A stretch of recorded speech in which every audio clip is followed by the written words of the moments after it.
fillimisht do doja që të përmendim pse ka ndodhur fenomeni i insekteve që të ketë këtë lloj peshe në bujqësi për shkak të ndryshimeve klimatike.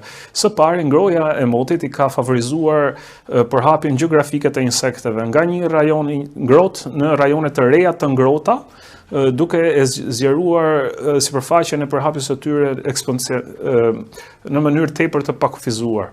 Së dyti, një mot i ngrohtë i ka favorizuar që brenda një stine këto insekte të kenë disa gjenerata në ndryshim nga më parë që kanë pasur vetëm një gjenerat, dhe kjo bën që këto insekte të shtohen në ritëm logaritmik.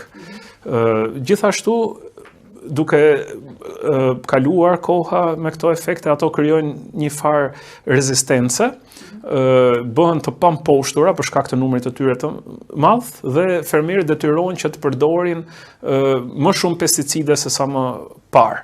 Kjo ka bërë që ato po themi pamundësisë që këto pesticide t'i vrasin, ato të krijojnë dhe rezistencë edhe më të madhe.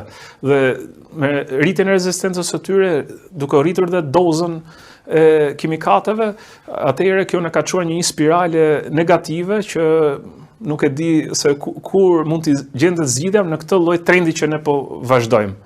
Dhe për këtë arsye këto insekte janë bërë tashmë një problem që do një zgjidhje tepër të mençur, do thoja, dhe në komunitet. Zgjidhja nuk zgjidhet vetëm nga një fermer apo grup fermerësh, por në tërësi në të gjithë Republikën nëpërmjet strategjive të ndryshme.